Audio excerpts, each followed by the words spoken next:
Merci, Monsieur Jean-François Coulombe. Merci, Monsieur le Président. Bon, d'abord, je voudrais remercier effectivement les rapporteurs pour cette étude qui est quand même très fouillée et qui a dû être passionnante à mener. Je reviens sur les appréciations qui sont faites entre l'activisme et le terrorisme. Et effectivement, on est dans une période politique actuellement où il est très important d'arriver à repréciser de quoi il s'agit. Parce qu'on affuble terrorisme à tout et n'importe quoi, les éco-terroristes par exemple, et l'activisme également, puisque ça donne lieu à des volontés gouvernementales parfois de dissolution ratée de mouvements activistes.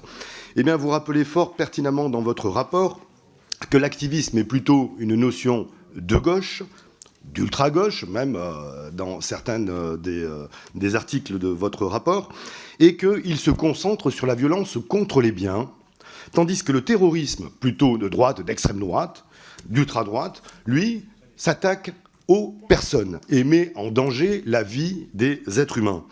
Effectivement, on aura aisément la mémoire de tout ce que l'ultra-droite a produit comme activisme, comme terrorisme.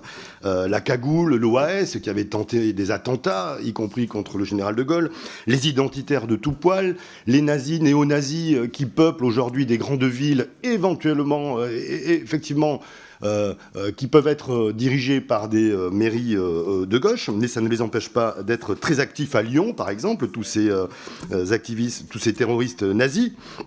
Et l'islamisme radical, puisque vous voulez qu'on en parle, fait partie de la même idéologie d'extrême droite. C'est une idéologie identitaire, ultra-confessionnelle. C'est les mêmes ressorts. C'est la mode qui change un petit peu et la taille peut-être de la barbe entre les néo-nazis et les djihadistes.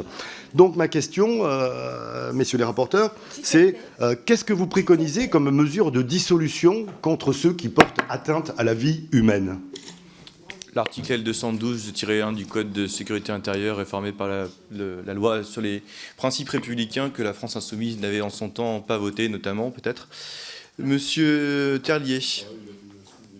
Bah non, en fait, Monsieur Coulombe, je veux bien que vous écoutiez, mais en fait, quand vous demandez, posez une question, qu'est-ce que vous proposez pour dissoudre les groupes radicaux, l'article L212-1 du Code de sécurité intérieure, prévu par l'article 8 de la loi séparatisme, que la France insoumise n'avait pas voté. Maintenant, vous avez la réponse à votre question.